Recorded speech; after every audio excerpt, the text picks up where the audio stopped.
Bonjour et bienvenue sur InfoMotion. Aujourd'hui je vous parle de la Xiaomi SU7 Max que j'ai eu la chance de découvrir lors de son passage à Paris. La berline chinoise dans cette version est une 4 roues motrices avec deux moteurs, un à l'avant et un à l'arrière, pour une puissance cumulée de 673 chevaux. Elle est couplée à une batterie d'une capacité de 101 kWh, tout ça pour une autonomie donnée de 800 km selon le cycle d'homologation chinois. Elle est capable d'atteindre le 0 à 100 km/h en 2 secondes 78 et elle atteint même le 0 en 200 en 10 secondes 67. Avec une vitesse max de 265 km/h. C'est plutôt pas mal, hein. Elle a été présentée en deux couleurs, un violet pâle et un bleu très pétant magnifique. Elle est équipée ici de magnifiques jantes de 20 pouces. À l'avant, on retrouve un frein très accueillant d'une capacité de 105 litres, 5 mètres de long, 1m96 de large et 1m44 de haut, c'est plutôt un beau bébé. Dans cette version max, le design arrière est vraiment particulièrement agressif. Bah allez, on va s'intéresser à l'intérieur maintenant. À bord, on retrouve une planche de bord avec un design vraiment très beau, très moderne. Les détails de finition sont vraiment très bons. J'adore cette petite horloge digitale au-dessus de l'écran, très jolie. L'écran est immense et de très bonne qualité. Si on a un téléphone Xiaomi, en appuyant sur le petit bouton ici, on a le mirror screen, on voit vraiment nos téléphones. Alors si c'est le pliant, il s'adapte. Vraiment, c'est hyper bien fait. On peut utiliser Google Maps parce qu'il n'y a pas vraiment de système de navigation français dedans forcément. Donc on peut régler en position, en taille. On peut vraiment personnaliser beaucoup l'écran. On peut même l'avoir en full screen. C'est vraiment hyper connecté. C'est très bien vu. Vraiment, on peut mettre tout ce qu'on veut qu'on a sur notre téléphone. Également sur l'écran, on peut naviguer, on voit la voiture en temps réel. Quand on ferme la porte, quand par exemple on ouvre les fenêtres, eh bien, on va le voir sur l'écran, ça apparaît. C'est vraiment très cool. Si on ouvre le coffre, les portes, vraiment tout apparaît en temps réel dessus.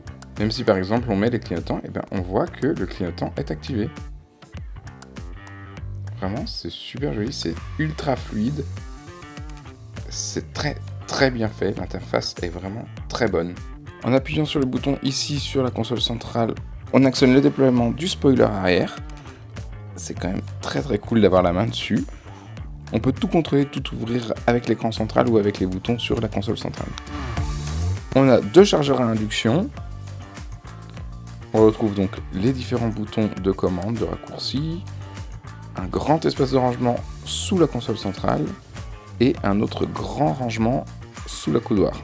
On a un volant que je trouve magnifique avec le sélecteur de vitesse derrière à droite, il est sublime. On a le bouton pour les différents modes de conduite, un affichage assez minimaliste derrière le volant et on a l'affichage tête haute. Un peu comme chez Tesla, Porsche et autres, on a le bouton pour ouvrir la porte. Le dessin des sièges est juste sublime, vraiment je le trouve très beau, assez sportif.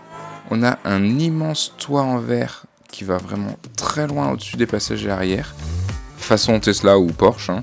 Dans la coudoir centrale, on a deux porte-gobelets. Vraiment, cette ambiance noir et blanc, elle est sublime. Dans les portières, on retrouve des petits bacs de rangement pas hyper accueillants quand même. Un détail magnifique, c'est les poignées de maintien en lanière en cuir, trop beau. À l'arrière, on a des tablettes Xiaomi, hein, évidemment, qui nous permettent, si c'est pas bloqué, d'aller naviguer un peu où on veut et même de prendre le contrôle de certaines fonctionnalités de la voiture. En termes d'espace, on a beaucoup de place. Vraiment, on est très bien à l'arrière. Au milieu, on retrouve deux prises USB-C. Et quand on appuie sur le petit bouton là, eh bien, on a un pack réfrigéré qui peut prendre jusqu'à 6 canettes. Franchement, c'est hyper bien vu. C'est super pratique quand même. Autre détail bien vu, on a le soft close sur toutes les portes. Franchement, faut avouer qu'elle a une sacrée gueule cette SU7. Sous le spoiler, on retrouve une petite plaque qui donne des infos de caractéristiques techniques. En termes de coffre, on a un volume de chargement de 517 litres, ce qui est plutôt pas mal, il est bien accueillant. Et on a un double plancher. On pourra partir en vacances sans trop de problèmes. Nickel. Affichée en Chine à 38 386 € dans cette version max, clairement elle est ultra séduisante.